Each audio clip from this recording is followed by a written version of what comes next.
Ora, boa tarde, eu quero começar por dar as boas-vindas a todos os que estão aqui presencialmente, que são poucos, mas também as muitas pessoas que nos estão a ouvir através do Zoom e através da transmissão em direto. Esta ação de sensibilização sobre o tema do momento ótimo para a colheita das azeitonas vai ser feita principalmente com a apresentação aqui do professor Mondragão Rodrigues. O professor Francisco Mondragão Rodrigues é professor coordenador na Escola Superior Agrária de Elvas, do Instituto Politécnico de Porto Alegre, é licenciado em Agronomia e doutorado em Engenharia Agronómica, e do seu vasto currículo constam mais recentemente vários projetos na área do estudo e da caracterização das variedades mais tradicionais de azeitona. E alguns desses estudos incidiram precisamente sobre a determinação do momento ótimo da colheita. E a APOS entendeu, através aqui do Departamento de Formação e do Laboratório, que este tema era um tema que vinha muito ao encontro das dúvidas que alguns dos agricultores que nos procuram têm, não é? Portanto, e mesmo alguns dos clientes do laboratório têm esta dúvida sobre o momento ótimo da colheita e até mesmo sobre a própria interpretação dos resultados dos relatórios de ensaios que nós emitimos. E, portanto, achamos que esta ação, que chamamos de ação de sensibilização, nesta altura em que iniciamos uma nova campanha de colheita da azeitona, é muito oportuna e que se justifica inteiramente. De forma que, sem mais demoras, íamos dar então aqui início à apresentação do professor Francisco, e eu depois em seguida farei uma pequena apresentação sobre o modo de funcionamento do laboratório da APOS, mas para já íamos começar então com a apresentação do professor Francisco. Vamos aqui mudar o equipamento. Sim, penso que assim está bem. Vamos.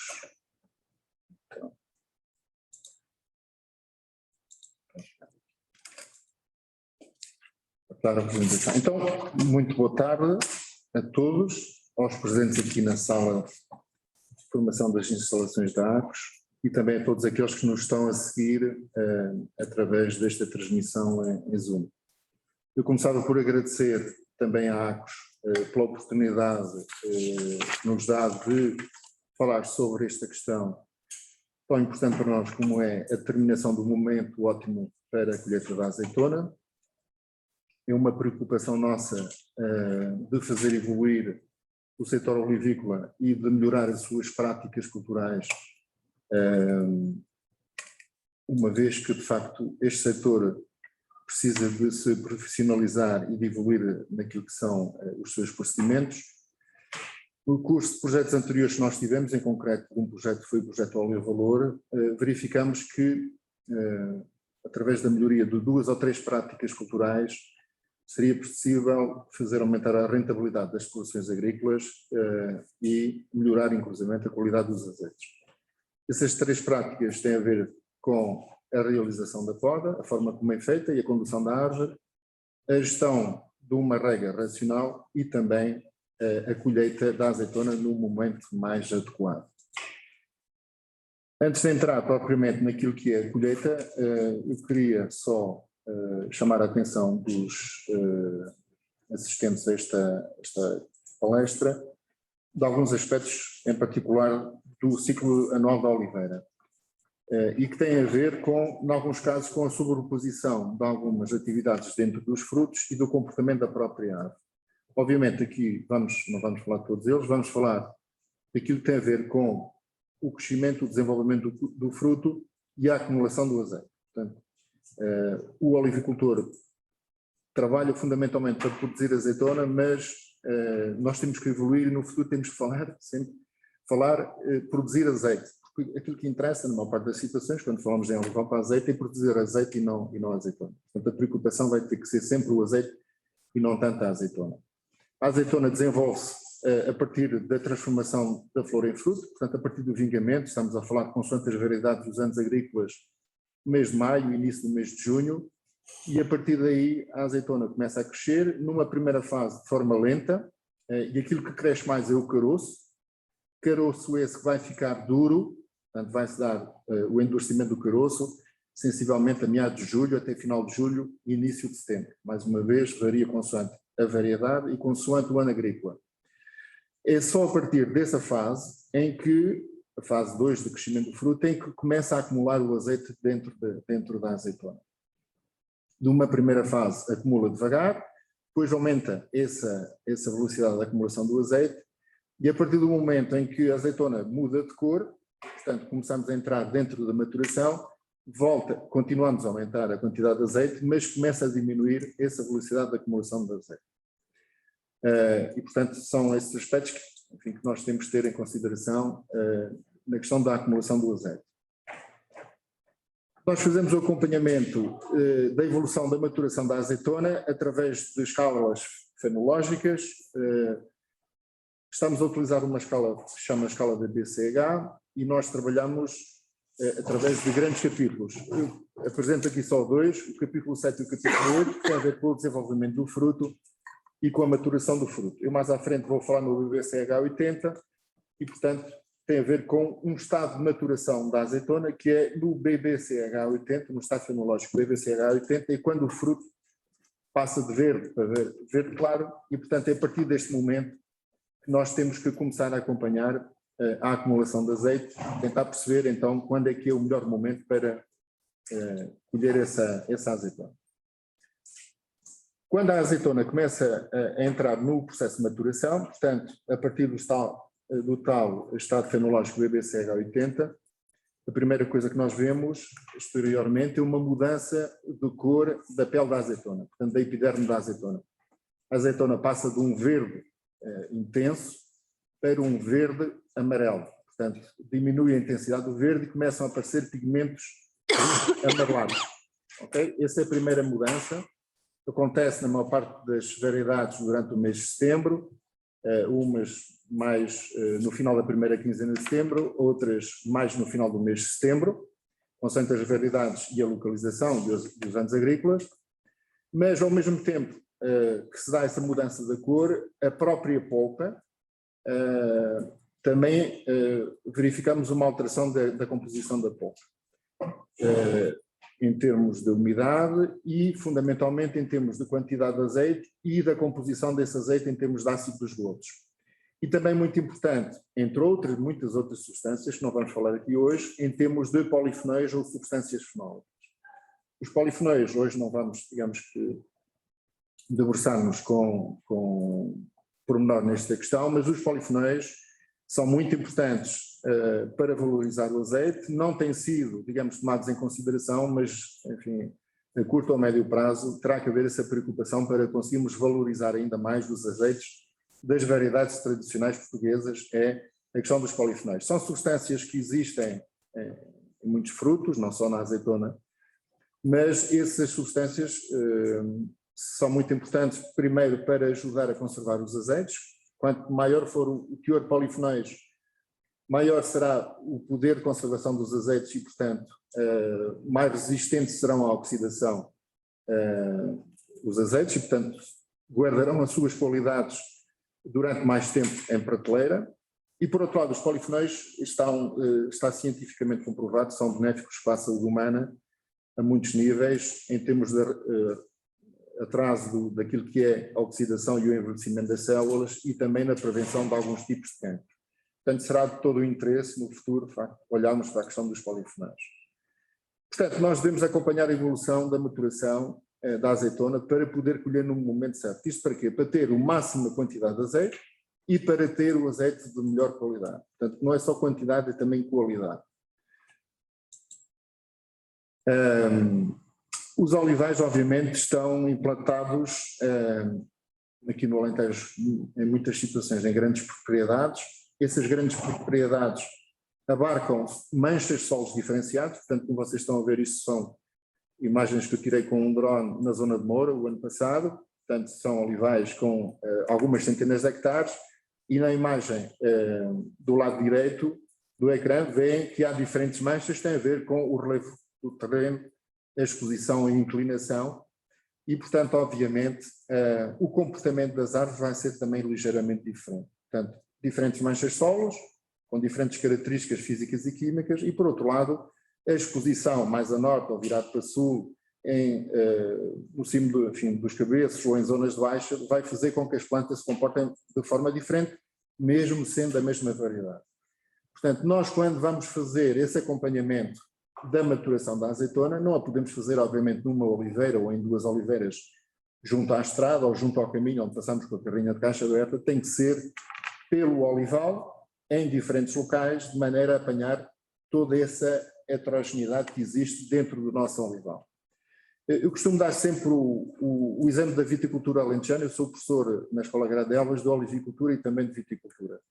E a viticultura alentejana evoluiu muito nas últimas décadas. Hoje em dia, sem dúvida, juntamente com a zona do Douro, são as 2 regiões demarcadas mais evoluídas em termos de viticultura e de enologia, e evoluiu porque claramente, entre muitas outras coisas, há um acompanhamento da maturação extremamente importante e extremamente detalhado. E há a colheita da amostragem de bagos de uvas todas as semanas, inclusive 2 vezes por semana, em muitas videiras no meio das parcelas de vinha. Portanto, e só assim é que os vinhos alentejanos atingiram um patamar de excelência. O olival tem que trilhar esse caminho. Nós temos de seguir essa forma de proceder e trilhar esse caminho. Portanto, ninguém melhor do que o olivicultor para conhecer as diferenças dentro dos seus olivais. E todos os olivicultores sabem onde a azeitona fica mais madura mais cedo e mais tarde, onde a zona baixa mais fresca e o cabeço que seca mais depressa. E, portanto, obviamente, nessas diferentes zonas nós vamos ter que definir 2 ou 3 pontos de colheita da azeitona para acompanhar a maturação. Está bem? Obviamente que o ideal às vezes seria definir 3, 4, 5, 6, 7 pontos de amostragem. Isso depois não se consegue concretizar até ao final e, portanto, o melhor é ter menos pontos de amostragem, mas fazer colheitas até ao final do momento em que nós estamos a fazer esse acompanhamento da maturação. Em cada sítio, não devemos marcar só uma oliveira. Neste sítio onde nós vamos colher amostras de azeitona para analisar e acompanhar a evolução do teor de gordura na azeitona, não pode ser colhida numa só oliveira, esse ponto de amostragem, porque essa oliveira que escolhemos até pode ser uma oliveira fora de tipo, ou seja, que não seja representativa da nossa variedade naquele sítio. E, portanto, o que temos que é, em cada ponto de amostragem, marcar 3 ou 4 árvores. Na imagem, não sei se dá para perceber, aí em casa, ou pelo menos aqui na sala também, onde reparar que as oliveiras que eu tenho aqui estão marcadas com aquelas fitas de sinalização brancas e vermelhas, que estão para mim em qualquer supermercado, que vêm em rolos, e temos que marcar as árvores para, mesmo ao longe, as conseguirmos encontrar, as conseguirmos identificar. E a amostragem que nós vamos fazer semanalmente, porque o ideal é todas as semanas colher algumas azeitonas, já vou dizer quantas, tem que ser sempre nestas árvores. Não podemos, semana a semana, acolher azeitonas em árvores diferentes, porque depois levamos para o laboratório e os resultados, em algumas semanas, já andam para trás. Ou seja, nesta semana parece que temos menos azeite do que tínhamos na semana anterior. E isso é impossível. O azeite foi metido dentro das azeitonas, não anda para trás. Está bem? Portanto, isso só acontece quando fazemos mal a colheita das amostras. Temos que fazer as colheitas da azeitona para a amostragem, para levar para o laboratório, para acompanhar o teor de gordura, sempre nas mesmas árvores. Como é que nós sabemos que são aquelas árvores? Porque as marcamos com fitas e não há dúvidas que são aquelas mesmas. O ideal é colher a volta de 120 azeitonas em cada sítio. Portanto, se marcarmos 4 árvores, é colher 30 azeitonas, mais ou menos, em cada árvore, no estado no tal BBCH80, que quando começamos a colher na semana em que, de facto, a azeitona começa a mudar daquele verde intenso para o verde amarelo. E a partir dessa semana, todas as semanas vamos lá uma vez por semana para colher as azeitonas. Também provavelmente já repararam que as azeitonas não têm todas o mesmo estado de maturação numa árvore. Portanto, numa árvore temos azeitonas num estado de maturação mais avançado e noutras mais atrasado. Isso deve-se ao facto da floração na oliveira também ser escalonada. Portanto, a floração em todas as variedades, seja galega, cobrançosa, verdeal, lentejana, cordovil, serpa, ou o que seja, as flores nas oliveiras vão abrindo ao longo de uma semana, 10 dias, 2 semanas. Portanto, como vão abrindo de forma escalonada no tempo, também a azeitona, mais tarde, o fruto vai amadurecendo de forma escalonada no tempo. E por isso, quando colhemos azeitonas, quando fazemos essa amostragem, temos que colher as azeitonas à volta da árvore, não podemos colher só num sítio, temos que colher, enfim, se quisermos 4 pontos cardeais da árvore, nas 4 árvores de cada ponto da amostragem e aí sim meter dentro do saco plástico, está bem? Portanto, não podemos colher só de um sítio. Também já repararam certamente que as azeitonas do lado da copa que está virado para sul amadurecem mais depressa do que mais cedo do que elas estão viradas para norte. Portanto, isso mostra que, de facto, nós não podemos colher só 3 ou 4 ou 5 azeitonas, ou 6 ou 7, no mesmo lado da árvore. Temos que colher à volta da árvore para fazer uma boa amostragem. Okay? Está aqui uma imagem, as 3 de cima fui eu que as tirei, em olivais, e que mostra que as azeitonas já bem maduras e outras ainda estão verdes. Esta que está aqui em baixo, tirei da internet e mostra azeitonas Maçanilha e Sevilha colhidas na mesma árvore, algumas verdes, totalmente verdes, e outras já pretas escuras, na mesma árvore, no mesmo dia. Está bem? Por isso nós temos que colher à volta da árvore. Aqui mostrar-vos o trabalho de colheita de 2 semanas diferentes no mesmo olival, na mesma variedade. Okay? Uma diferença de 4 semanas entre estas 2 fotografias que eu pus aqui. Portanto, ao longo das semanas, o que nós vamos ver em termos exterior é, obviamente, a evolução da cor, as azeitonas ficando numa primeira fase com manchas vermelhas, depois arroxeadas e no final pretas, à medida que vão amadurecendo. Nós, nos trabalhos que temos feito, temos acompanhado essa evolução semana a semana do teor de gordura e da umidade, utilizando um autoanalisador da marca Foss. Hoje em dia, enfim, todas as cooperativas e alguns lagartos particulares têm este tipo de equipamentos, permite, numa amostra de pequena quantidade, que é moída aqui no moinho de martelos, como vocês veem aqui nesta imagem do meio, obter uma pasta, e pasta essa que depois é metida aqui numa célula de leitura do autoanalisador, e ali sei lá, em 20 ou 30 segundos obtemos esses valores de teor de gordura na matéria seca, umidade, e depois dá aqui o rendimento industrial. Nos boletins das análises dos laboratórios e neste aparelho que eu acabei de vos comentar, portanto, aparecem 2 valores de gordura. A gordura, ou gordura na matéria original, e a gordura na matéria seca. Está bem? Estamos a falar sempre de azeite, mas é a quantidade de azeite dentro da azeitona, dentro do fruto, medido de maneira diferente. Aqui estão os resultados da evolução da gordura e da gordura na matéria seca o ano passado em 2 olivais de Moura, um de Galega Vulgar e outro de Cobrançosa, ao longo das semanas, portanto desde o final de setembro até meados de novembro. E reparem bem, não sei se estão lembrados, o ano passado começou a chover no início de outubro, ali nos primeiros dias de outubro, e as azeitonas tinham muita sede, porque não tinha sido um verão muito quente, e elas começaram a absorver água, e portanto aumentou a umidade dentro dos frutos. Ao aumentar a quantidade dentro dos frutos, da água dentro dos frutos, diminuiu a gordura. A gordura na matéria original, ou seja, isto não faz sentido. Portanto, o azeite não desaparece porque a azeitona tem mais água. Daí que eu cada vez mais tento incentivar as pessoas a olharem bem para os boletins de análise, porque essa informação também lá está. E cada vez mais olhar para a gordura na matéria seca. É isso que vai interessar, ok? Gordura na matéria seca, porque reparem bem, a partir desta semana em que começa a aumentar a umidade, a gordura diminui. E isso é o que acontece. Sempre. Há uma relação inversa entre a umidade dentro do fruto, a quantidade de água dentro do fruto e a gordura. Gordura simples, tucura, ou seja, gordura na matéria original. E por isso que antigamente os olivicultores deixavam a azeitona até ao Natal, porque com o frio e com a geada diminuiu a umidade e parece que aumentava o azeite. O azeite não aumentava, o que diminuía era a água que lá estava. Porque a gordura na matéria seca já às vezes havia mais de um mês que já não aumentava. Está bem? Portanto, a nossa leitura tem que ser sempre a gordura na matéria seca. Nestes 2 gráficos que vos vou mostrar, de Cobrançosa em Monforte em 2017 ainda é mais evidente. Reparem bem, aqui a umidade foi diminuindo, porque de facto não chovia em 2017, entre setembro e o mês de novembro, e a gordura na matéria original aumentava. Mas se medíssemos, estão a ver aqui novamente também a umidade a diminuir, é a mesma umidade, mas se a medida da gordura foi feita na matéria seca, a partir de um determinado momento ela já quase não aumentou e nunca iria diminuir.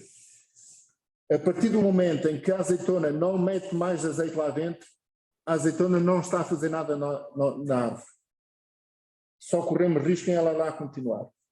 Pode vir um temporal, pode vir um ataque de gafa e, portanto, a partir do momento em que ela não mete mais azeite, nós devemos a colher. Mas atenção, não devemos colher demasiado cedo. não devemos colher demasiado cedo, porque primeiro, se for muito cedo, a azeitona não cai. Portanto, fartamos-nos de sacudir as árvores, vibrar as árvores, e há muita dificuldade na colheita, em particular de algumas variedades. E o que acontece muitas vezes, como ela não cai, vamos lá com as varas e varejamos com muita força para a azeitona cair. E vamos partir os raminhos da ponta, dos ramos, aqueles raminhos mais pequeninos são os raminhos que vão dar as flores e as azeitonas a primavera seguinte. Portanto, quanto mais batermos e mais raminhos caminharem para o chão, menos azeitona vamos ter no ano seguinte. E porquê é que estamos a fazer isso? Porque estamos a colher demasiado cedo e a azeitona não cai com o vibrador. Ok? Por outro lado, a azeitona ainda não meteu a totalidade do azeite que pode vir a meter. Talvez se colhemos muito cedo, a azeitona se calhar ainda durante 15 dias ainda estava a meter mais azeite nos frutos. O azeite é diferente. Não vou dizer que é melhor ou que é pior, é diferente. É um azeite mais verde, mais picante, com menos polifenóis, as tais substâncias que são benéficas e que nós cada vez temos que estar mais atentos a elas e, portanto, vamos ter menos polifenóis. Ou seja, vamos colher menos azeitona por hectare porque ela não cai, vamos ter menos azeite porque se esperássemos se calhar 15 dias ainda a azeitona metia mais azeite no fruto e, portanto, poderíamos colher mais azeite por hectare, a funda seria maior e o azeite é de qualidade diferente. Mais uma vez, não digo que é pior, há quem procure este azeite mais verde, mais picante, também é uma tendência de mercado. E, portanto, para saber se não estamos a colher demasiado cedo e se temos que esperar mais algum tempo, temos que continuar a acompanhar a evolução do teor de gordura. Portanto, na matéria seca. Eu trouxe aqui esta figura que está em espanhol, mas eu penso que a maior parte das pessoas percebem o espanhol. E, de facto, este exemplo está muito interessante, que é colhendo em outubro, novembro, que seria uma altura adequada para a maior parte das variedades, ele diz, faz conta que esta árvore dá 50 kg de azeitona. Se tiver 60% da umidade, ok, tem 30 kg de água. Dos 50 kg de azeitona que nós colhemos, 30 kg são água, a umidade. Ok? E se tiver um rendimento em gordura na matéria original, 20% de 50 dá 10 kg de azeite. Portanto, aquela oliveira dos 50 kg de azeitona, 30 kg são água e 10 kg são azeite. Portanto, o que sobra são 10 kg de matéria seca, que é o caroço, a pele e a polpa. Ok? Se nós esperarmos mais um mês, ou mais 3 semanas, ou um mês e meio, já não vamos colher 50 kg. Certamente vamos colher menos, vamos colher 40 kg.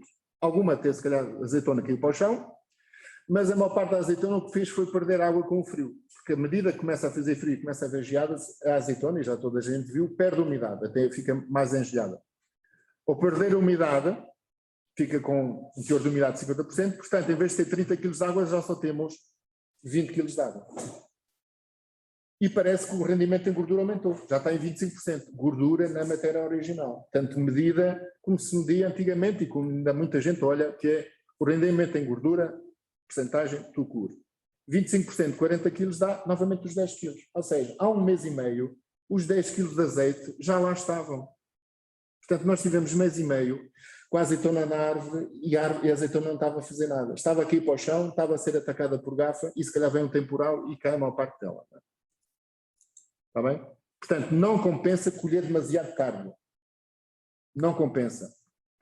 A azeitona perde água com o frio, diminui o peso da azeitona que vamos colher, a matéria seca obviamente mantém-se, porque o caroço não desaparece, a gordura parece que aumenta, mas a gordura na matéria seca manteve-se estável. Portanto, temos de ter em consideração, de facto, temos que saber exatamente quando é que nós colhemos essa azeitona. Também não podemos colher demasiado tarde. Se colhemos demasiado tarde, muita azeitona cai para o chão. Com o vento, com a chuva, e vamos perder muitas centenas de quilos, ou em alguns casos até algumas toneladas por hectare. Por outro lado, também torna-se mais difícil colher a azeitona. Portanto, os terrenos ficam encharcados, se for um ano em que chove muito, não conseguimos entrar com os tratores e, portanto, só estamos a dificultar a colheita. A qualidade do azeite degrada-se e podemos, em alguns casos, ter ataques de gafa muito importantes. Portanto, voltamos a ter prejuízo, menos azeitona e azeite aí claramente de pior qualidade. Portanto, não há dúvida, temos que acompanhar a evolução do teor de gordura na matéria seca. E acompanhar essa evolução é colher amostras de azeitona todas as semanas, naquelas árvores que nós marcamos, daquela maneira que eu expliquei há bocadinho, à volta da árvore, à volta de 120 azeitonas, e levá-las para o laboratório e mandá-las analisar. E só assim é com números do laboratório, análise do laboratório, que está certificado, que tem todos os procedimentos certificados, tudo calibrado, é que nós vemos como é que evolui a gordura e a gordura na matéria seca. Bom, vocês dirão, bom, mas em alguns casos, quando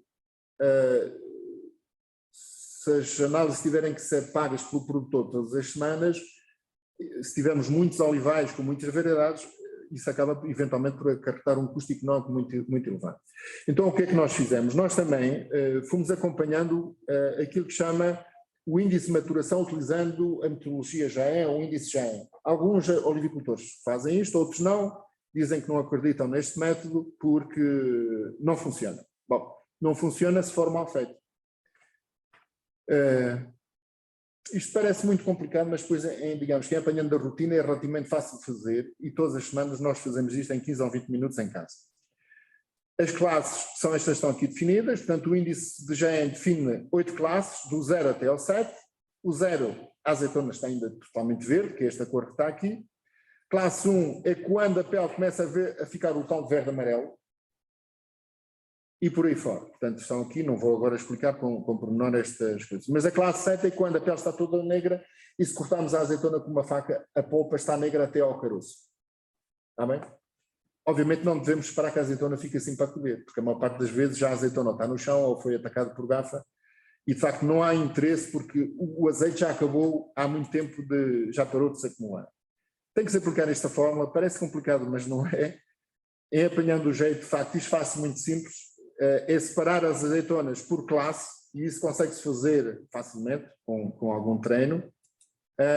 Nós até inventámos aqui este pequeno coisa, mas não é preciso, que é um separador de azeitonas, reparem bem, da classe 0 até ao 7, em que, em função desta cábula que as pessoas têm, separam as azeitonas, portanto, umas para um lado, outras para o outro, para as diferentes classes, e depois aplicamos a fórmula e obtemos aqui um valor que é o índice de maturação.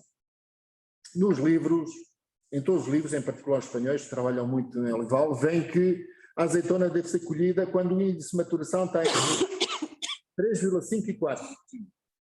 Entre 3,5 e 4. O que aparece na maior parte dos livros, na famosa Bíblia do Olivar, que é El Cultivo del Olivo, está lá, entre 3,5 e 4. A conclusão que nós chegamos é que isso não é válido para todas as nossas variedades portuguesas. É válido para algumas, para outras não é. Para outras já devíamos ter colhido. Quando chegamos ao 3,5 já é tarde demais. Já devíamos ter colhido, se calhar, há 15 dias antes. Ok? Mas pronto, fica esta dica. Entre 3,5 e 4. Portanto, o 7 que vocês viram, a azeitona toda preta, com a polpa toda preta, isso é um disparate. Esperar que a azeitona fique aí. Porque nós não estamos a colher por causa da cor. Nós estamos a colher por causa do azeite. E, portanto, quando o azeite lá estiver e a azeitona não tiver a meter mais azeite lá para dentro, é colher, está bem? O que é que nós fazemos? Nós, são aqui diferentes sítios da amostragem, portanto, aqui foi em Moura, o ano passado, 4 sítios de amostragem de galega vulgar. Reparem bem, no dia 30 de setembro, dava-nos um índice de maturação 3,3. Um mês depois, no dia 28 de outubro, o índice de maturação, aqui não vejo está, dava 3,9, ok? E a 18 de novembro o índice de maturação já estava em 4,15. Portanto, claramente a azeitona cada vez fica mais preta. O que é que nós fomos ver? Fomos ver se, obviamente, nós temos que fazer análise no laboratório, mas quando temos muitos olivais e muitas variedades, vamos imaginar 4 variedades diferentes e 14 ou 15 olivais, pode ser caro todas as semanas estar-nos a entregar no laboratório para mandar analisar. Então fomos tentar ver se havia uma relação entre a evolução da gordura na matéria seca, a acumulação da gordura na matéria seca, dentro da azeitona, e o índice de maturação, a tal cor. Não é? E vimos que há uma relação muito forte. Okay? A dúvida é se isso se mantinha de uns anos para os outros e se essa relação era igual para todas as variedades. E aquilo que fomos ver era, na Cubarançosa, isto são resultados de 2 anos, 2017 e 2018, com os olivais em Monforte, no Alto Alentejo. Fomos ver que no caso da Cubarançosa a gordura estabilizou em 2017, no dia 2 de novembro, quando o índice de maturação era 2,2. Reparem bem, muito abaixo dos 3,5. 2,2 a azeitona ainda está verde com manchas vermelhas. Mas a partir dessa altura não meteu praticamente mais gordura. Ela manteve-se aqui nos 39, 40% de gordura na matéria seca. esqueci de dizer, quando falamos em gordura na matéria seca, os números são muito mais altos. Não falamos em 14%, 18%, 20% ou 22%, falamos em 39%, 40%, 42%, 45%. Já tiramos a água. Ok? Portanto, a escala de valores é diferente. E o ideal é termos 40% para cima. Tá? Em 2018, um ano diferente, atrasou-se, de facto, a acumulação de gordura na matéria seca, e onde reparar que a mesma variedade, o mesmo olival, meteu menos gordura. Foi um ano em que houve menos, a funda foi mais baixa, andou na casa dos 32%. E estabilizou, mais tarde, a 19 de novembro, mas estabilizou também para o índice de maturação de 2,1, 2,2. Portanto, na cobrançosa, a azeitona não precisa ficar preta para termos a certeza que já não mete mais gordura. Quando ela ainda está verde, com aquelas manchas vermelhas, já não está a meter mais gordura. Portanto, podemos colher a cobrançosa. Isso é válido para as outras? Não. Verificamos que na galega não é assim. Na galega, de facto, a pele tem que ficar preta. Só quando a pele está toda preta, é que, de facto, em princípio, já acumulou o máximo de gordura. Certo? Correspondeu a 2 de novembro em 2017, curiosamente também foi mais ou menos a mesma altura em 2018, mas nem sempre é assim. Portanto, a galega geralmente fica madura um bocadinho mais cedo do que a cobrançosa, pelo menos em termos de cor. Está bem? O índice de maturação, no momento em que para de acumular gordura na matéria seca, na cobrançosa, na galega, perdão, é mais tarde, 3,6, 3,9. Portanto, as azeitonas estão pretas por fora. Certo?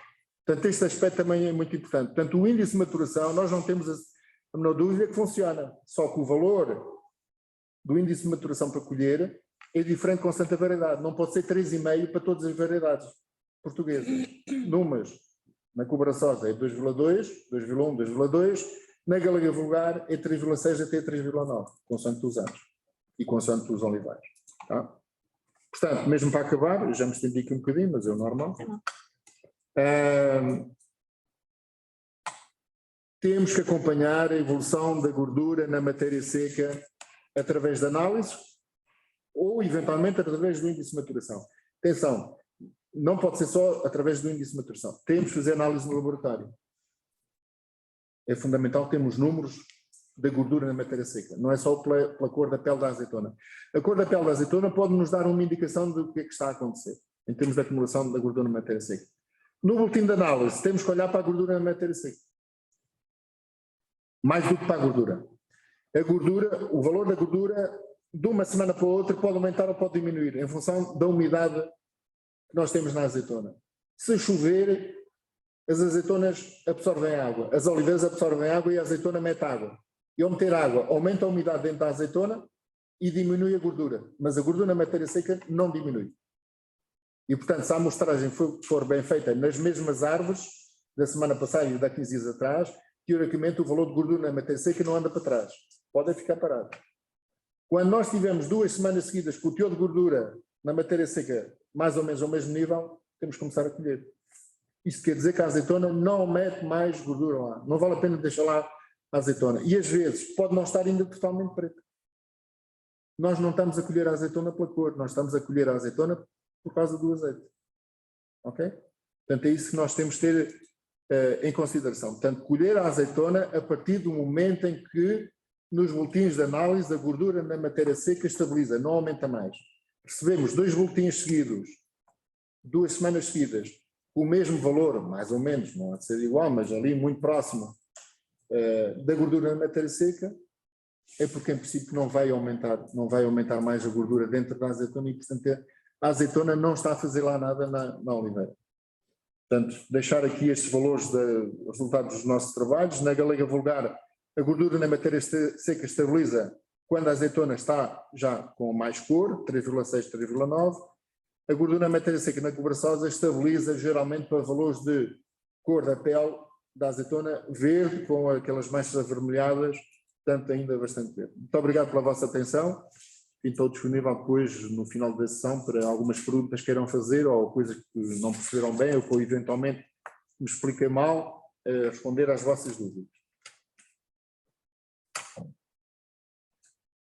Pronto, então se calhar mudávamos aqui. Mudar novamente aqui para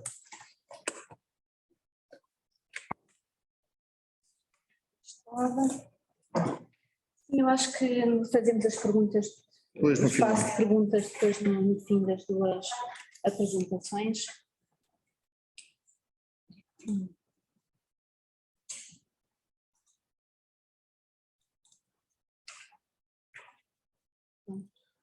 A minha apresentação é sobre o laboratório da ACUS, vou fazer uma curta apresentação daquilo que nós fazemos no laboratório, do trabalho que desenvolvemos, sobre a forma como processamos as amostras que nos chegam ao laboratório e, sobretudo, tentando responder também, mais uma vez, às questões que muitas vezes nos colocam e às dúvidas que muitas vezes as pessoas que procuram o nosso laboratório têm. Portanto, a apresentação vai também nesse sentido. Claro que depois, se houver algumas dúvidas, estarei disponível para esclarecer. Portanto, o laboratório da ACUS está em funcionamento desde 2012, é um laboratório que se dedica fundamentalmente à análise de azeite e de azeitona, está acreditado pelo IPAC desde setembro de 2015 e certificado pela SGS desde dezembro também de 2015 e tem como clientes uma gama alargada de atores, não é? Temos lagares, quer lagares particulares, quer lagares de cooperativas, temos olivicultores, temos também consumidores, naturalmente mais na área do azeite, e sendo que estes nossos clientes vêm de todo o país, temos clientes de Trás-os-Montes, clientes de Louro, naturalmente a grande maioria são os que nos estão mais próximos, do Baixo Alentejo, temos também alguns do Alto Alentejo, mas portanto temos aqui uma representatividade geográfica importante. Naturalmente esta apresentação vai ser sobre a análise de azeitona, mas não queria deixar passar esta oportunidade para referir também que fazemos análise de azeite, que essas análises estão disponíveis durante todo o ano, que o número de parâmetros que temos disponíveis tem vindo a aumentar ao longo do tempo e que atualmente temos uma gama de parâmetros de análise de azeite já bastante diversificada. Este é o circuito a que as amostras são sujeitas no nosso laboratório, portanto há uma recepção de amostras, dessa recepção há depois uma identificação interna, os métodos que vão ser executados são selecionados logo na entrada também, de acordo com a requisição de análise, e este é um passo às vezes também que suscita algumas dúvidas, por vezes as pessoas que nos procuram têm também dificuldade em saber quais são as análises que pretendem para os objetivos que pretendem atingir. Depois temos a preparação das amostras, no caso da azeitona corresponde a uma moenda, e depois então a execução dos métodos, não é? Portanto nós temos fundamentalmente dois grupos de métodos, temos os métodos rápidos, baseados em tecnologia NIR, o Francisco já falou nessa tecnologia quando referiu a marca do equipamento, não é? O FOSS é o equipamento NIR, mas existem outros equipamentos, a tecnologia NIR é uma tecnologia que nos ajuda muito em cenários de campanhas, quando nós pretendemos fazer uma análise de grande quantidade de amostras num curto espaço de tempo e portanto é um método que é uma ferramenta importante nestas condições. Portanto, conseguimos fazer a determinação da umidade, da gordura e da acidez com esta tecnologia. E depois temos os métodos de referência, portanto são os métodos de química clássica que consomem mais tempo, consomem reagentes. O mais conhecido é porventura o Soxhlet, não é? Que é a determinação da gordura através de uma extração química, mas fazemos também a determinação da umidade e da acidez através desses métodos, chamados métodos de referência. Todos estes passos têm influência nos resultados, não é? Portanto, não é só, podemos ter métodos muito bem executados, muito bem realizados, com equipamentos muito sofisticados, mas se houver uma falha na identificação das amostras, esses resultados não vão ter validade absolutamente nenhuma, não é? Portanto, ter emitidos a partir de amostras mal identificadas. Portanto, isto para dizer que todas estas etapas são importantes e podem ter influência nos resultados finais que são emitidos. Aqui são algumas imagens da recepção das amostras, portanto as amostras podem ser recepcionadas quer com uma identificação manuscrita, quer com uma identificação feita com etiquetas que são pré-impressas pelo laboratório e que são disponibilizadas aos clientes. Portanto, estas identificações, estas etiquetas pré-impressas têm uma identificação do cliente, têm uma identificação da época do ano da campanha e têm uma identificação, um número sequencial que é perfeitamente formatado pelos clientes, pode ter letras inclusivamente e Normalmente é um número, tem números sequenciais. O que não pode acontecer é haver amostras não identificadas, naturalmente, não é? Depois segue-se este processo de identificação interna. Neste processo de identificação interna tem que haver sempre uma ligação entre aquilo que é a identificação externa e a identificação interna para assegurar a rastreabilidade das amostras. Portanto, tem que haver sempre aqui uma ligação entre estas duas identificações, e neste processo de identificação interna é atribuída um número da amostra interna, e é com este número que a amostra circula dentro do laboratório e que permite assegurar o seu anonimato. Portanto, são amostras perfeitamente anónimas que circulam dentro do laboratório. Para falar aqui um bocadinho dos nossos métodos, eles estão agrupados nestas fotografias pelos métodos, pelo NIR, aqui em cima, e pelos métodos de referência em baixo. A disposição das fotografias não é feita por acaso, portanto estes métodos de referência servem para calibrar os métodos NIR. Os equipamentos NIR são calibrados com os resultados dos métodos de referência. Portanto, os métodos de referência, como aqui estão indicados e representados, são métodos que implicam sempre uma medição mais, implica sempre um consumo de tempo maior. As amostras têm que ser pesadas, no caso da acidez têm que ser titulados, tem que haver um tempo de extração, portanto são sempre métodos mais lentos, demoram sempre mais tempo pela sua própria natureza, portanto não devem ser transformados em métodos rápidos, porque eles levam de facto mais tempo a serem executados, mas são importantes para serem utilizados principalmente em confirmações, em contra-análises, quando há situações de dúvida, não é? Portanto, são métodos mais com uma fiabilidade maior. Aqui nos NIRs, portanto, é uma leitura rápida. Neste caso da acidez é uma leitura rápida de azeite, que é extraído previamente, e no caso da gordura e da umidade é a pasta da azeitona, que é lida diretamente aqui no equipamento. Eu ia só fixar-me aqui um bocadinho mais nesta fotografia. Este aqui é um balão utilizado no método de Soxhlet. Esta fotografia, aqui nesta fotografia temos o balão com o solvente, tem um solvente químico. A gordura da azeitona está a ser diluída, está a ser arrastada a partir da amostra por este solvente químico a quente, não é? Com uma temperatura à volta dos 60 graus, e portanto esta extração que nós fazemos da amostra da azeitona é uma extração química, não é? Portanto a determinação de gordura da azeitona que nós fazemos no laboratório é uma extração química, é uma determinação com solvente químico, que não é isso que se passa nos lagares, não é? E portanto quando nós falamos em determinação da gordura no laboratório, e por vezes utiliza-se o termo rendimento para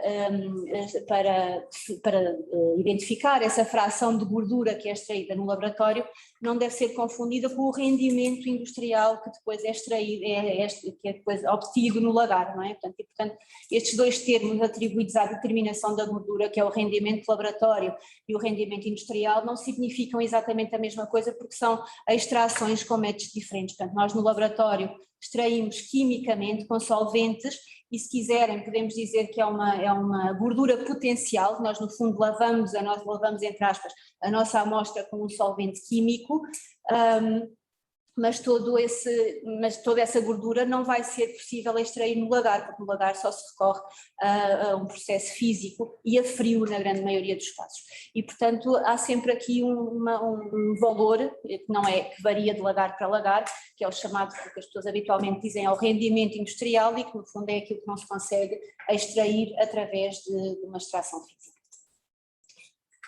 Depois de tudo isto, temos os nossos resultados. Os resultados são emitidos a partir, no caso dos equipamentos NIR, portanto dá para fazer uma importação informática, mas também nos métodos de referência temos um registro manual. Depois todos os resultados são confirmados a partir dos registros em papel, e ainda antes do envio por e-mail há uma validação dos resultados finais. E eu agora a seguir ia-me só debruçar um bocadinho sobre o ponto, como é que nós conseguimos assegurar a qualidade dos nossos resultados, como é que nós temos a certeza que os resultados que nós emitimos são resultados com qualidade. E ia só mostrar-vos muito rapidamente aqui este diagrama que habitualmente nós utilizamos para ilustrar a qualidade dos resultados do laboratório, portanto, e para ilustrar aquilo que é pretendido no resultado laboratorial, e aquilo que é pretendido é representado aqui por este alvo do lado, este que está à direita, e que é, se nós imaginarmos vários tiros, num alvo, não é? Aquilo que nós queremos é que os nossos tiros atinjam o centro do alvo e, portanto, estejam próximos daquilo que é o valor verdadeiro das nossas amostras, é atingir o centro do alvo e, portanto, dizemos que os nossos resultados são exatos, mas também, se repararem, todos os tiros estão muito próximos uns dos outros e estão a atingir quase todos o centro do alvo e, portanto, são resultados muito precisos e é isso que nós queremos, que os nossos resultados sejam precisos e sejam exatos. Todos estes diagramas que estão aqui deste lado não cumprem esses requisitos, não é? Portanto, neste caso temos os nossos tiros, os nossos resultados todos muito dispersos e a não atingirem o centro do alvo, portanto não são nem exatos nem precisos. Neste outro exemplo que aqui está, estes tiros são precisos, eles estão muito próximos uns dos outros, mas estão afastados do centro, não são exatos, não estamos a identificar, ou não estamos a ter resultados exatos, são precisos mas não são exatos. E neste outro exemplo que aqui temos, se calhar podemos dizer que temos resultados exatos, porque a média destes vários valores deverá ser ali um valor muito próximo do centro e, portanto, próximo do valor verdadeiro, mas depois os vários resultados estão dispersos e, portanto, não temos uma boa precisão. E por isso, aquilo que nós fazemos é tentar medir a precisão e a exatidão dos nossos resultados. E fazemos-o através da medição da mesma amostra várias vezes. Este exemplo que eu aqui tenho é a medição de uma mesma amostra de azeitona 3 vezes, fazemos triplicados todos os dias para termos a certeza que no nosso método temos uma boa precisão. Estes resultados que aqui estão, se nós virmos, têm valores diferentes que se calhar para algumas pessoas poderão achar que não é adequado, que não é correto. Temos valores de 13.7, 13.4, 13.2, tem a ver por um lado com a homogeneidade da amostra. A azeitona é uma amostra muito difícil de trabalhar porque é uma amostra muito heterogénea e, portanto, naturalmente há sempre alguma irregularidade, alguma heterogeneidade na amostra, mas em todo o caso esta diferença entre resultados está dentro daquilo que é o critério de aceitação. Temos 2% de coeficiente de variação, portanto é um valor aceitável e está dentro dos nossos critérios de aceitação para o método. Portanto, temos o cuidado de fazer isso todos os dias. Depois participamos também em ensaios de comparação interlaboratorial, portanto nesses casos temos amostras que são enviadas para vários laboratórios em simultâneo, temos os nossos resultados, temos os resultados esperados e fazemos a comparação. Vemos se os resultados que nós estamos a obter estão a atingir o centro do alvo ou não, vemos se os nossos resultados são exatos ou não. Portanto, temos essas formas de medir a exatidão, essa forma de medir a exatidão dos nossos resultados. Outra forma também de medir a exatidão dos resultados é através da comparação entre outros métodos, portanto no caso do NIR, nós vamos sempre medindo também através do SOXEL e vamos comparando os resultados obtidos. Em relação, e depois no final temos então a emissão de resultados, portanto aqui temos exemplos de resultados emitidos.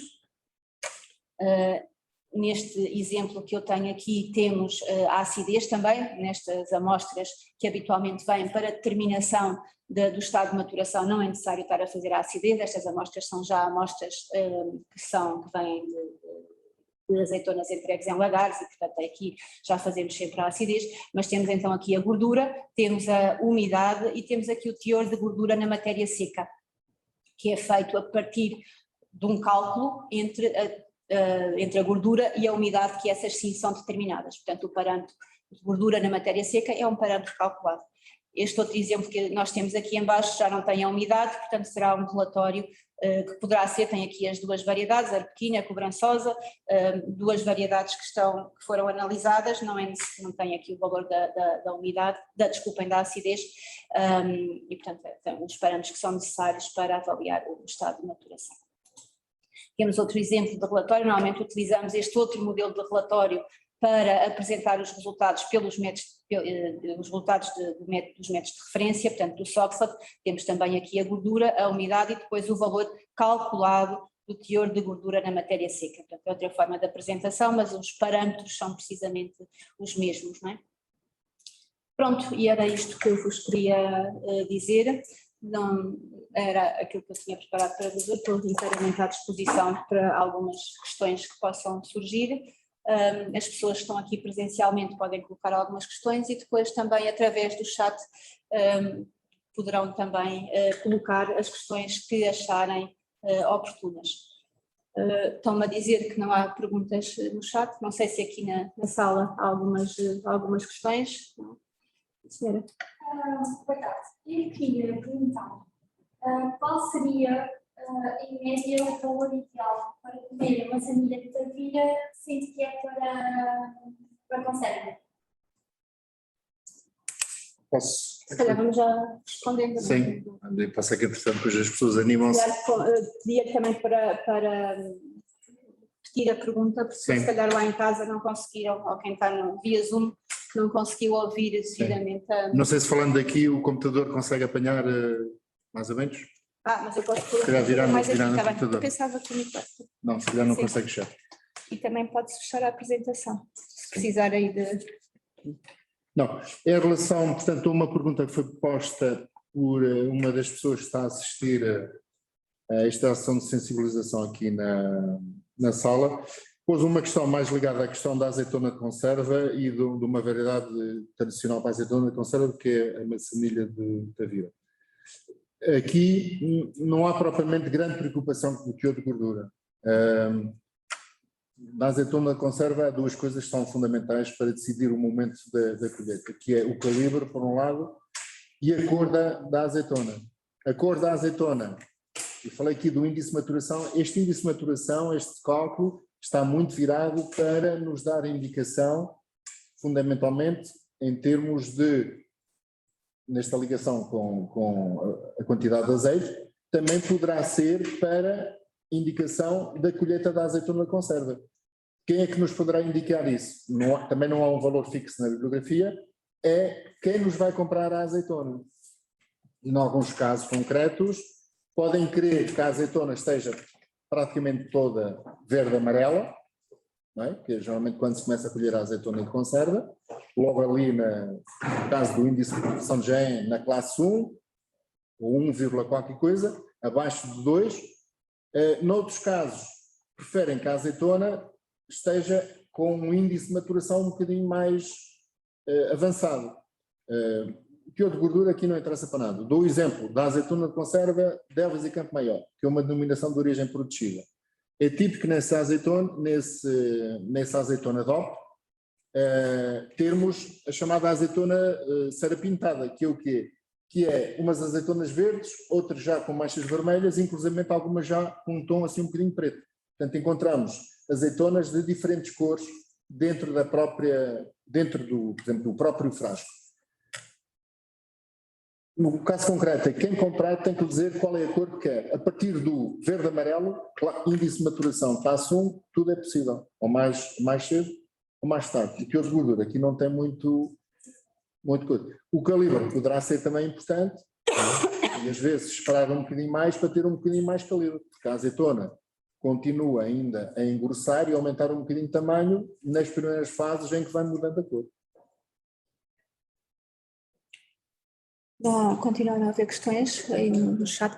Então, eu se calhar também ia pedir-lhe para comentar, porque aqui no laboratório muitas vezes falam-nos na questão dos 40%, não é? A questão dos 40% da gordura na matéria seca, quando atinge esse valor, a partir daí já está bem, não é? Sim. E pronto, se calhar também queria pedir-lhe para fazer um comentário. E portanto, não sei se eventualmente ouviram, mas a partir de agora temos que evoluir e o que nos deve preocupar no boletim de análise é o número que vem em frente à gordura na matéria seca, GMC, gordura na matéria seca. E antes de responder à pergunta ou à questão que foi levantada aqui pela doutora Helena, dizer uma coisa, ou voltar a estressar uma coisa que ela disse e que nem sempre as pessoas, o olivicultor percebe, que é o que vem no boletim de análise são os resultados da gordura do azeite extraído por métodos químicos. E o método químico o que faz é extrair todo o azeite. Pouco ou nenhum fica naquela pasta. Está bem? O solvente químico consegue extrair todo o azeite. E depois o agricultor muitas vezes leva a azeitona ao lagar e diz, mas deu menos do que lá estava. Obviamente que deu menos, porque no lagar as máquinas vão extrair o azeite, moendo a azeitona e depois na termobatedura a baixa temperatura é nos 27, 28 graus, mas não consegue sacar o azeite todo. Ficam sempre lá 2 pontos, 3 pontos percentuais de azeite. Ok? E é por isso que os secadores de bagaço de azeitona ainda conseguem, com solventes químicos, sacar ali algum azeite, que não se pode chamar azeite, só pode chamar óleo de bagaço de azeitona. Está bem? Portanto, a diferença entre a gordura da matéria seca que vem no boletim de análise e depois aquilo que o lagar vai pagar, deve-se ao facto de o lagar, as máquinas do lagar, não conseguirem sacar o azeite na sua totalidade como se consegue no laboratório. Por isso, no laboratório é sempre 2 pontos ou 3 pontos acima. Está bem? Não é um erro do laboratório e também não é um erro do lagar. É que as máquinas não conseguem sacar tanto. E por isso, o rendimento do lagar é o chamado rendimento industrial, também que é sacado na indústria. Bom, a questão, também não nos podemos fixar num valor de 40%. É ficar sentados no olival à espera que a azeitona dê 40%. Como vocês viram num dos diapositivos que eu vos mostrei, no caso, se não me engano, da Cobrançosa, ok? Em Monforte, mostrei-vos o ano 2017 e 2018, o mesmo olival, as mesmas oliveiras marcadas, que eu colho as azeitonas sempre, todos os anos, nas mesmas oliveiras, ficam marcadas uns anos para os outros. Em 2017 conseguimos chegar aos 39%, 40%. Não é?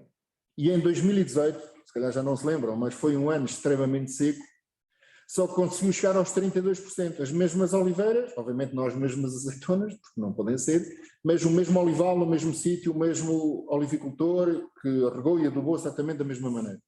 Portanto, não se fixem nos 40%. Fixem-se quando para de aumentar, de uma semana para outra, quando tem valores mais ou menos semelhantes, seja 39%, 40%, ou 32% e 33%, ou 32% qualquer coisa, é porque se calhar estabilizou e devemos começar a colher. A questão dos 40%, em alguns casos, temos valores superiores a 40%, 42%, inclusivamente 44% e 45%.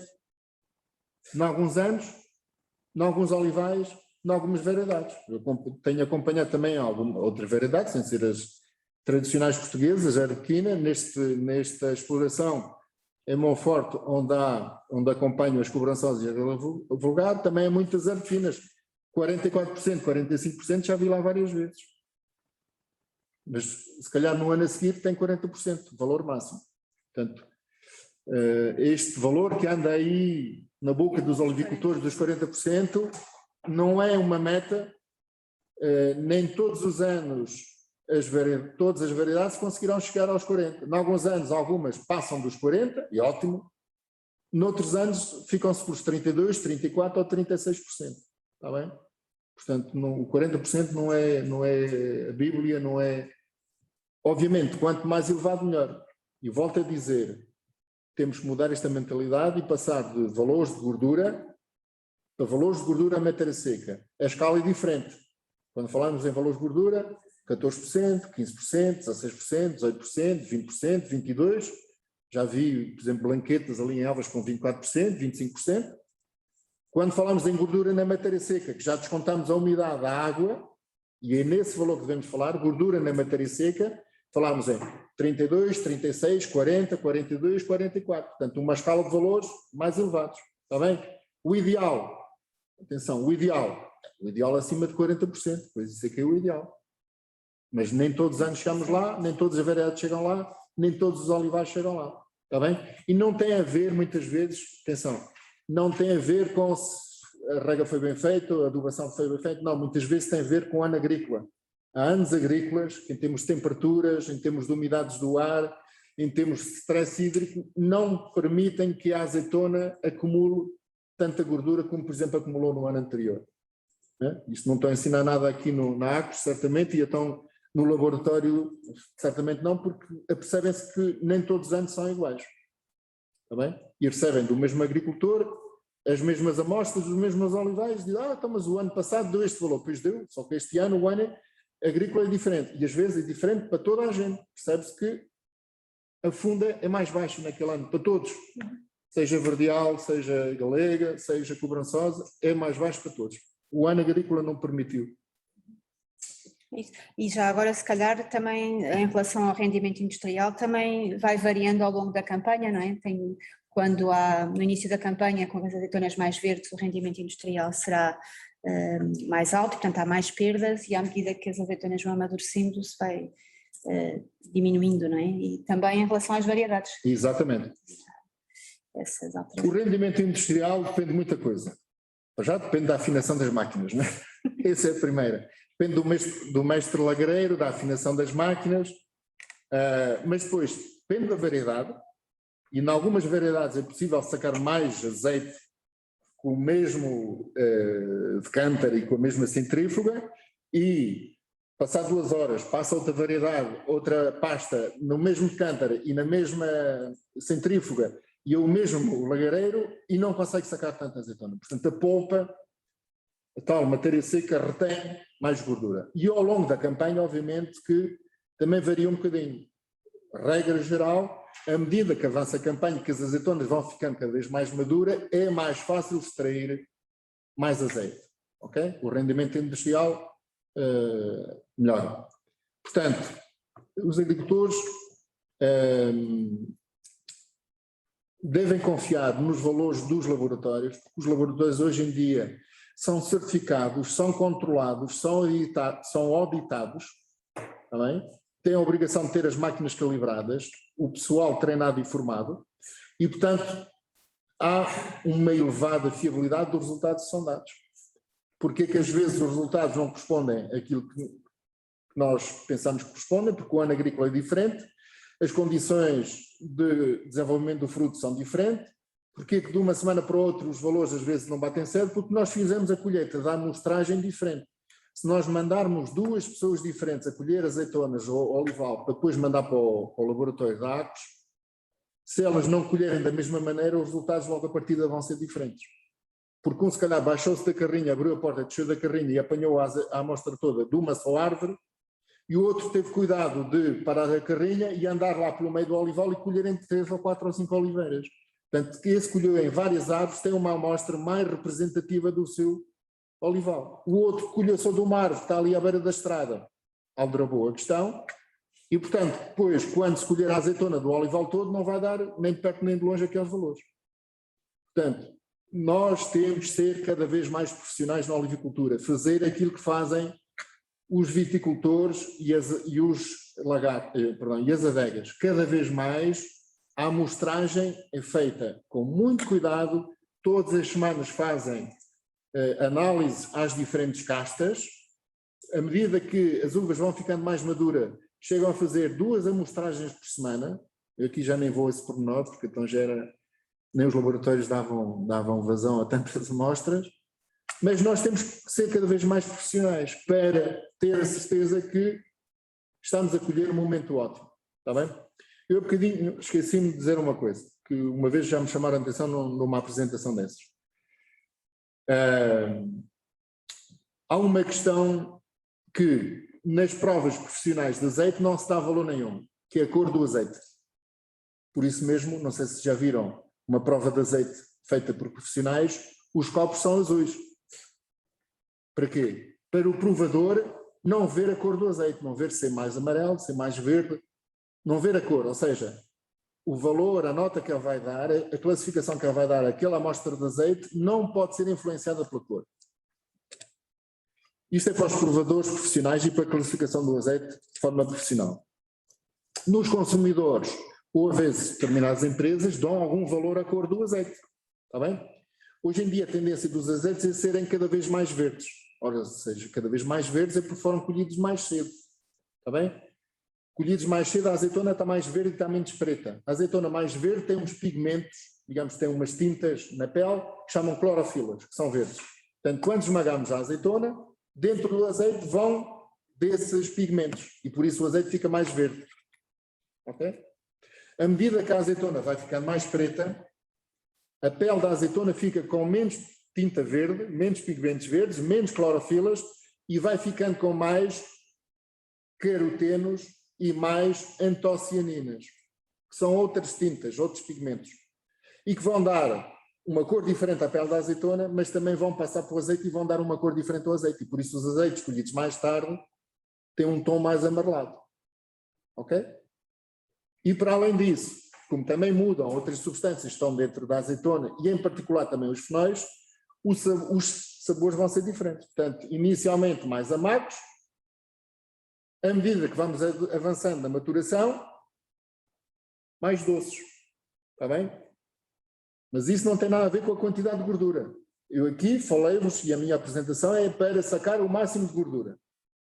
E a partir do momento em que chegamos ao máximo, se calhar colher, porque a azeitona já não está a fazer lá mais nada. Se esperarmos 15 dias, pode vir um temporal durante a noite, com muitas chuvas e muito vento, e cai a azeitona, metade da azeitona para o chão. E ela já não meteu mais azeite. Agora vocês, o produtor dirá, não, mas eu quero azeites mais amarelos, porque o meu comprador ou o mercado pede-me azeites mais amarelos. Então aí vai ter que esperar mais algum tempo, está bem? Ou ao contrário, se calhar diz assim, bom, a mim o que me valoriza, vamos imaginar, os italianos a mim compram um azeite verde, ainda fresco, amargo. Bom, se calhar vai ter que o colher antes da gordura na matéria seca estabilizar, quando ainda o azeite está a subir. Mas o que vai valorizar a sua azeitona não é tanto a gordura elevada, é a cor da azeitona e o sabor mais amargo que vai dar. Está bem? Portanto, aqui há outros fatores a ter em consideração, está bem? Ponderar. Tem que se ponderar. Temos aqui uma questão que foi enviada através aqui do chat, que diz o seguinte: boa tarde, em olivais antigos, com mais de 50 anos, muito heterogéneos em termos de variedades, como selecionar as árvores para a amostra, uma vez que é inviável apanhar uma variedade de cada vez? Obrigado.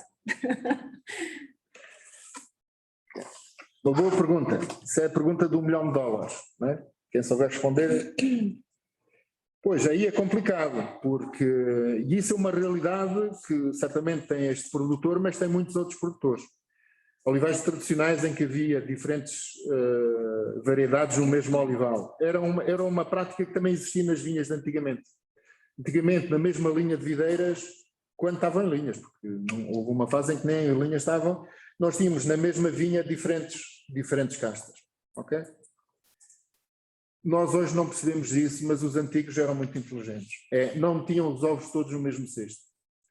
E não há 2 anos agrícolas iguais. Anos agrícolas são bons para todas as castas de uvas e para todas as variedades de azeitona. E, portanto, nesses anos agrícolas corre tudo bem e temos azeitonas em todas. Mas há outros anos agrícolas em que não eram favoráveis para algumas variedades, porque havia um problema na floração daquelas que entravam em floração mais cedo, mas as outras variedades que entravam em floração mais tarde, e mais tarde às vezes 1 semana ou 10 dias mais tarde, safavam-se. Está bem? E portanto o olivicultor, ao meter 3 ou 4 variedades de oliveira no mesmo olival, naquele ano perdia a produção de 25% das árvores, mas as outras 75% das árvores safavam-se. Pronto. E depois quando entregava isto no lagar, o lagar não tinha essa preocupação de fazer azeites, só engarrafar azeite de galega ou só de cobrançosa, ou de fazer ali um blend em que sabe que está misturado só galega e cobrançosa. Antigamente os lagares moíam tudo e o que interessava era vender azeite. Hoje em dia não. Portanto, hoje em dia, de facto, quando se planta um olival é só uma variedade ou uma cultivar, como quiserem chamar, e hoje em dia quando se planta uma vinha é só naquele talhão, é só uma casta, e no talhão ao lado é outra casta para colher no ponto de maturação ótimo cada uma das castas. Quando temos tudo misturado, aí não há hipótese, quer dizer, não vamos andar a fazer uma amostragem para cada variedade, porque isso é um quebra de cabeças. Então aí o que é que nós temos de definir? Nós temos de definir uma amostra compósita. Se conseguimos identificar quantas variedades lá temos, 3, vamos imaginar que temos lá algumas galegas, temos verdeal e temos cordovil, que são muitas que aparecem aqui na nossa zona. Como não vai colher de forma diferenciada, não faz sentido estar a fazer uma amostra de galega, uma amostra de cobrançosa e uma amostra de verdeal. Portanto, o que eu lhe aconselhava era escolher umas quantas aves de galega, umas quantas aves de cobrançosa e umas quantas aves de verdeal. E fazer exatamente o que eu disse. Marcar essas aves para colher sempre as azeitonas nessas aves. E depois fazer uma amostra compósita. No mesmo saco, colhe azeitonas de uma e colhe azeitonas da outra. E manda analisar no laboratório. No laboratório, aquilo nem é uma amostra de galega, nem é de verdeal, nem é de cordovil. É a amostra do seu olival que lhe vai permitir definir Quando, em termos de azeite, aquilo parece que já não está a aumentar mais. Quando, em 2 semanas seguidas, o teor de gordura mais ou menos estiver a querer estabilizar, aqui dificilmente estabilizará, porque alguma estabilizou, mas outro ainda está a querer aumentar, mas quando a coisa estiver ali mesmo, os valores a ficar muito próximos do outro, se calhar é colher.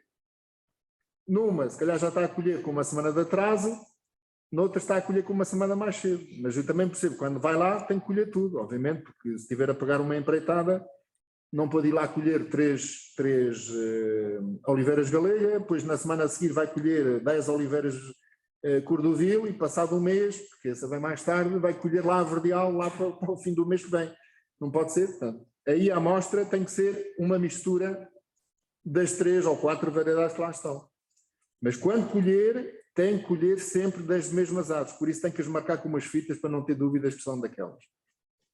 E aí, nesse caso, também a determinação do índice de maturação deve ser complicado, não é? Aí não haverá grande... Aqui é difícil. O índice de maturação faz sentido quando estamos a trabalhar com azeitonas da mesma variedade. Aqui o índice de maturação eu não recomendava. Aqui, basicamente, são os resultados do boletim de análise do laboratório. Está bem que nos vão ajudar a perceber se aquilo ainda está a meter muito mais azeite ou se já está mais ou menos a parar de meter azeite e, portanto, se está mais ou menos a estabilizar, é apanhar a azeitona. A azeitona não está a fazer lá nada. Não há mais questões? Encerro. Não sei se quer dizer mais alguma coisa. Está a mensagem. Não, já agora, se calhar, fazer aqui publicidade. Portanto, o projeto G7 ao Livre, não é? Que em colaboração com a ACOS e o Laboratório da ACOS organizou esta ação de sensibilização. Penso que vai enfim, colaborar em mais ações. Nas outras questões que vos disse que é importante mudar o comportamento dos olivicultores, das variedades tradicionais, mas tudo o que eu digo é válido também para a Arlequina, para a Rosana, para a Coroneca e para essas todas. E, portanto, uma das próximas sessões há de ter a ver lá para o final do ano, em janeiro, se calhar, com a poda da oliveira. Nós temos que mudar a forma como podamos as oliveiras. Na grande maioria dos sítios, as oliveiras são mal podadas. E isso afeta negativamente a quantidade e a qualidade da azeitona. Portanto, temos que mudar comportamentos em termos de poda. E depois, se tudo correr bem, lá para a primavera, devemos fazer uma ação sobre rega. Também regar, também uma parte das pessoas regam mal. No geral, quem tem água, rega mais, não rega menos, rega mais. E, portanto, gasta dinheiro e gasta água mais. Está bem? Portanto, estejam atentos aqui à formação da ACOS, que certamente a ACOS irá divulgar novas ações de formação e, se me convidarem, cá estarei eu também para apresentar aqui alguns resultados. Convidamos com certeza. Eu acho que eu faço um balanço muito positivo desta sessão. Acho que foram aqui focados pontos muito importantes e que podem ser, e que são com certeza uma informação valiosa para quem trabalha na área da olivicultura. Como o professor Francisco disse, é a intenção manter este modelo de espaços, acabou por não ser bem uma discussão, porque tivemos poucas questões, mas se calhar na próxima sessão as pessoas já estão mais à vontade e poderão colocar mais questões para tornar a sessão mais dinâmica e mais participada. E por isso, mas em todo o caso acho que foi uma sessão importante, acho que a informação é muita e que precisa de ser amadurecida também, se calhar ficamos à disposição. Sim, sim. Peço desculpa. Relativamente à questão da evolução da produção de matéria seca, você estava a dizer que mais ou menos dois resultados, 2 boletins em que os valores estão muito próximos, devemos pensar em correr. A minha pergunta é se, por exemplo, percebermos que a nível de clima, portanto, em temperatura, as temperaturas, por exemplo, estão estáveis e temos 2 resultados e as temperaturas vão subir e ainda temos gorduras sobre matéria seca ainda baixos, pode ser precoce, pode ser precipitado começar a colher, devemos esperar um terceiro ou quarto, Isto tudo por causa da questão da temperatura Sim. e poder vir a ajudar a evolução da azeitona. É verdade, sim. Uma pergunta muito interessante, se calhar, sim. Era melhor repetir. Sim, foi feita aqui uma última pergunta extremamente interessante, extremamente pertinente, porque tem a ver com aquilo que acontece na prática. O que foi perguntado é, no caso de termos 2 boletins de análise das amostras do nosso olival, de 2 semanas consecutivas, em que os valores parece que estão a estabilizar em termos de gordura na matéria seca, mas a perspectiva em termos de previsão meteorológica para a próxima semana ou as próximas 2 semanas, porque hoje em dia já temos para os próximos 15 dias mais ou menos fiáveis, não é? Portanto já não há, depende, algumas vezes enganam-se, mas geralmente mais ou menos fiáveis, e que a tendência é que as temperaturas se mantenham altas ou digamos que pelo menos ou eventualmente venham a aumentar ligeiramente, poderemos, na dúvida, esperar mais uma semana. E vou dizer porquê. Porque também quando é que a azeitona para de meter azeite? Quando as temperaturas baixam muito.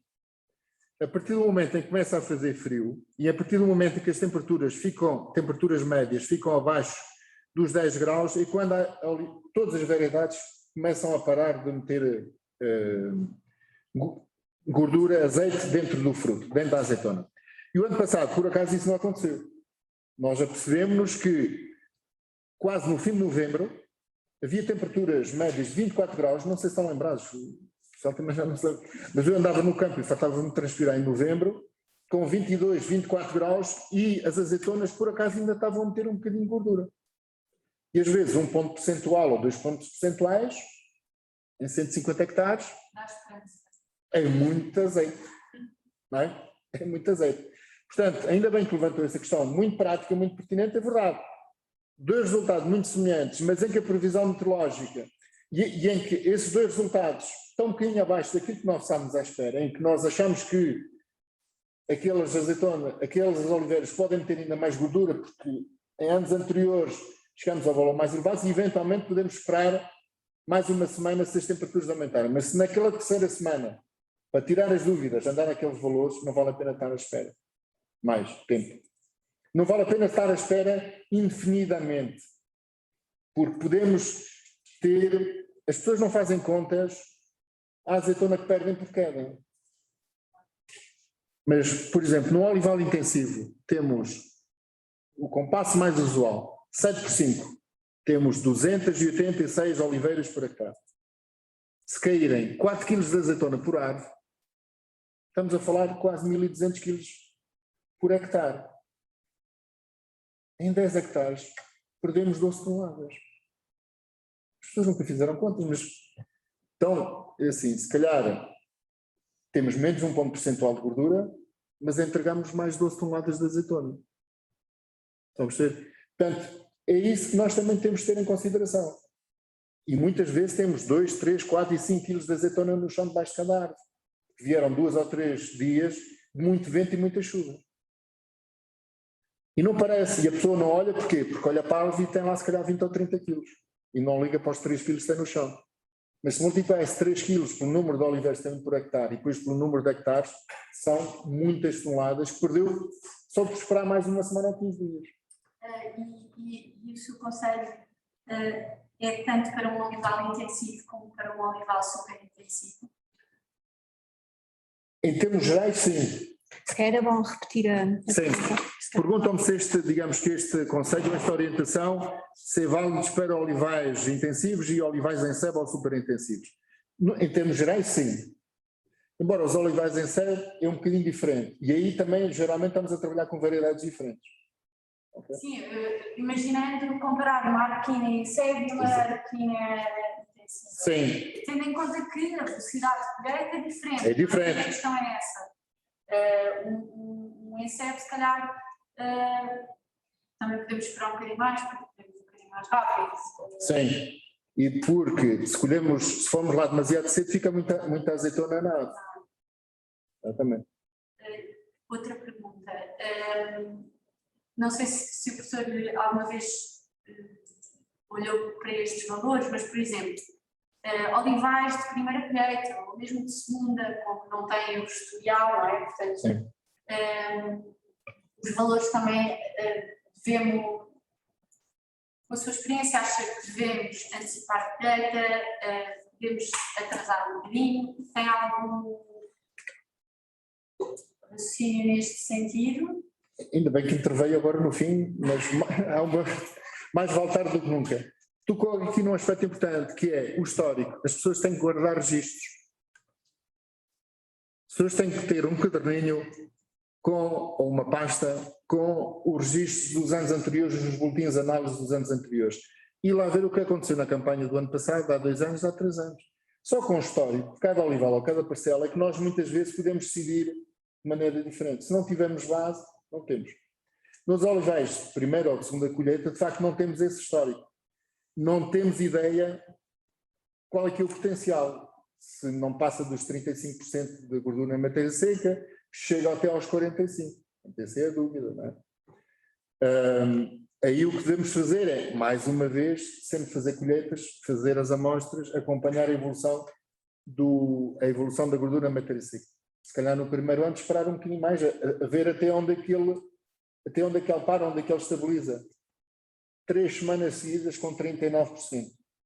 Não vai subir muito mais do que isso, exatamente. Uma das coisas que eu, corrija-me se estou errada, é que eu acho que aprendi hoje, é que, por exemplo, eu olho hoje, por exemplo, ontem recebi os resultados e umas amostras em NIR, e umas estavam com 35 gordura na matéria seca, outras em 33, e eu olhei para aquilo e disse, ainda está atrasado. Resumindo, não é... Pode não estar. É isso. Quer dizer, fala-se os 40. Meteu-se os 40% na cabeça das pessoas e parece que tem que chegar todos os anos, todas têm que chegar a 40. E enquanto não chegar aos 40, vamos ficar à espera que chegue. E tem se não chegar. A azeitona toda para o chão, fica toda picada da mosca. Mas pronto, isto para dizer que hoje aprendi isso. Ainda bem, fico contente só por isso. Posso olhar e dizer sempre... Tem que chegar aos... Exatamente. E fique bem claro, o seu olival este ano se calhar vai chegar aos 40% ou aos 42%. O mesmo olival, tratado da mesma maneira, nem melhor nem pior, se calhar não passa dos 35%. Mas depois há de reparar que se o seu não passar dos 35%, por acaso o do vizinho também não. E o do outro também não. Porquê? Porque em termos fisiológicos, as oliveiras tiveram uma resposta às condições ambientais daquele ano que não lhes permitiu meter mais azeite dentro do fruto. Não tem nada a ver se regou bem, se regou mal, aconteceu para todos. E isso, o laboratório de Actos vê isso, certeza. Há anos com fundas muito elevadas e há anos com fundas em que todos são mais baixos do que o normal. E o professor tem algum estudo que relacione exatamente a evolução da cultura todos os anos com a temperatura? Não. Estamos a tentar fazer isso. Isso é um problema... Tem um problema grave que depois... Estava a falar da questão de relacionar... Sim, relacionar as temperaturas com a gordura. Uns anos temos mais gordura nas azeitonas. Sim. Porque eu falo no caso da minha experiência convencida de que quando temos um verão em que se temos o azar de ter uma semana de temperaturas mesmo muito altas, eu acho que a azeitona principalmente bloqueia Exatamente. E depois, por mais que a azeitona avance, a gordura não... Até pode, portanto, isto pode avançar no subseco, mas a gordura rendimento já não aumenta. Não sei se estou errado. Não, eu também concordo consigo. Quando faz muito calor, quando temos anos muito quentes, que por acaso não foi este ano. Portanto, este ano supostamente vai ser um ano... Se tudo correr bem, não sei se há madeira aqui, vamos falar baixinho para ninguém nos ouvir. Está bem? Só estão 80 do outro lado, mas não... este ano está tudo a correr bem para ser um bom ano em termos de fundas e em termos de produção razoável. Ok? Porquê? Porque tivemos um mês de agosto com temperaturas abaixo do normal. Quando as temperaturas são muito altas, muitos dias acima de 40, temos aquilo que chamam uma paragem estival na oliveira. Está bem? A oliveira para. Fecha os estomas e para tudo. A sua fisiologia para de meter azeite dentro da azeitona, o calibre deixa de aumentar, e vou dizer aqui uma coisa, pode parecer um contrassenso, nem vale a pena regar. E é quando os agricultores regam que nem os malucos. Mas agora tenho que explicar. Nós só regamos quando a oliveira está a perder água. Ora, se ela fecha os tomas, não perde água. Então, se não perde água, não regamos. Está bem? E disse temperaturas superiores a? Tudo acima dos 35 já começa a afetar a oliveira. Acima dos 40, claramente, temos paragem estival. Está bem? E, portanto, nesse ano temos o calibre comprometido e a acumulação de azeite comprometida. Ou, pelo menos, muito atrasada. Está bem? Se as coisas melhorarem, se o setembro for um bocadinho mais fresco e outubro, as coisas podem recuperar, desde que as temperaturas não comecem a baixar logo abaixo dos 10 graus. Onde reparar que os anos em que o inverno é muito cedo, começa a fazer muito frio, a gordura na matéria seca estabiliza mais cedo, nesses anos. Às vezes logo no início de novembro. Então, mas já agora, Diga. Se puder, continuando um bocado com esse que você estava a dizer, quase que não vale a pena regar. Sim. Mas como é que faria então aí a gestão da... A gestão da água também tem que ser feita com números e não porque me parece ou porque me apetece, com somas. Mas isso tem que assistir a outra ação de formação. As cenas dos próximos capítulos. Dos próximos capítulos, não é? Falta a da poda e a da rega. Falta a da poda e a da rega. De qualquer maneira, voltando um bocadinho aquilo que disse, que é a soma de temperaturas. Eu já tive a oportunidade de trocar algumas impressões com alguns dos melhores investigadores de Córdoba, que é dos sítios onde se percebe mais da olival. Aí com o Raul de la Rosa, que é, digamos, uma figura sonante do meio. A conclusão a que chegamos os dois, estudos que ele fez e que eu tenho feito também, faz sentido, se nós tivermos os dados meteorológicos, as temperaturas, para fazer soma de temperaturas por fora, do sítio onde estamos. Se a estação estiver a 10 ou 15 km, esqueça, não vale a pena. O que aconteceu a 10 km em termos de amplitudes térmicas é diferente daquilo que acontece ao pé de nós.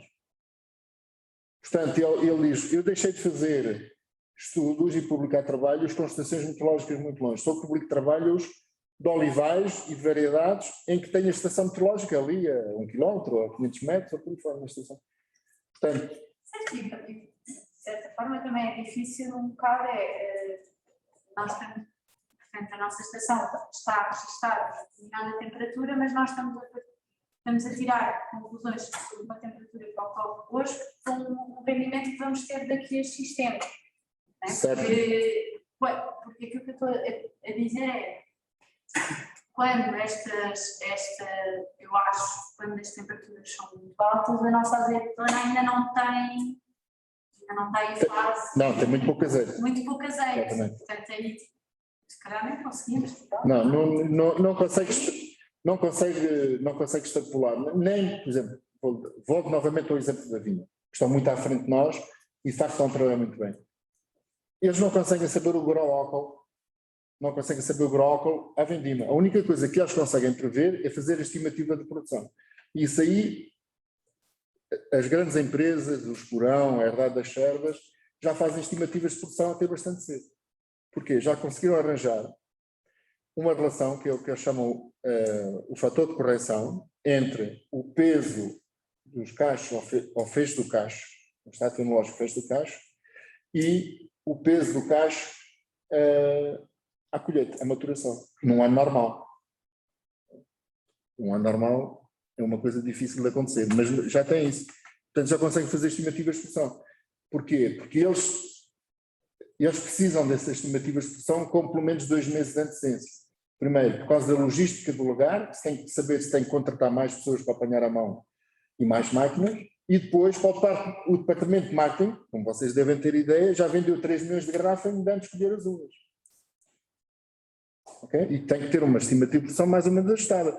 Se aquilo falhar, como não podem falhar com os contratos à SONAI e ao Pingo Doce, porque senão estão entalados com as penalizações, tem que andar à pressa a comprar uvas a outros produtores, para conseguir cumprir os contratos. Estão a perceber? Mas claro, quando se compra à pressa aos outros, compra-se caro.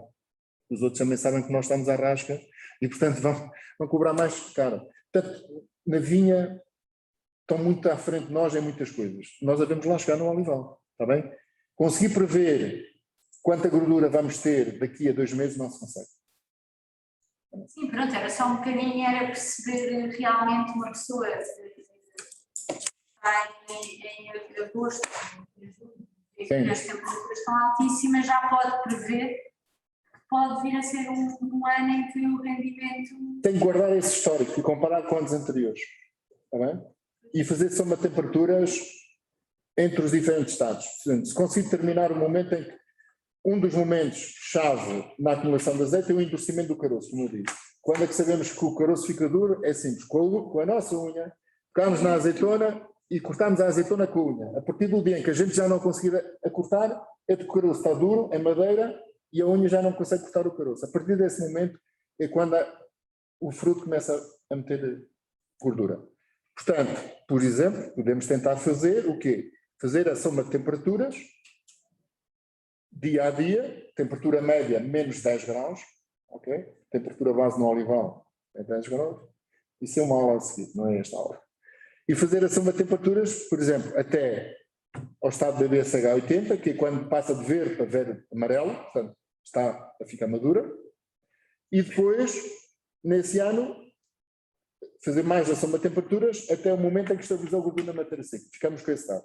Fizemos no ano a seguir, ficamos com esse dado. Fizemos no ano a seguir, ficamos com esse dado. E depois, quando vier um ano com temperaturas muito elevadas, a gente vai ver, olha, há 3 anos aconteceu o mesmo e eu só tive uma funda de tal. Isso claramente comprometeu uma funda. Podemos arranjar essa analogia. Agora, não de certeza absoluta que não conseguimos arranjar uma fórmula. Diga, se fizer 3 dias seguidos com temperaturas acima de 40 graus, temperatura máxima, a funda não vai passar 35. Duvido, não faz sentido que isso se consiga prever. Ok? Continuamos sem não termos mais nenhuma questão. Pronto. Já tem a publicidade. Já está cumprida. Pronto, temos aqui alguns agradecimentos ao professor Mondragão pela clareza da... mas tem conseguido ler também aqui os comentários. Não vi. Mas em todo o caso, agradeço ótimo. também Obrigado. a APS e aqui em nome dos nossos participantes a sua belíssima apresentação, a sua disponibilidade por ter vindo até cá, até Beja. E o que estávamos a dizer há pouco é verdade, não é? Portanto, estão planeadas mais 2 ações, uma sobre a poda e outra sobre a rega, e portanto esperamos poder contar com todos e com todos aqueles que estejam interessados, e esperamos que tenham aprendido algumas coisas que sejam úteis. Muito obrigada, boa tarde e um bom fim de semana.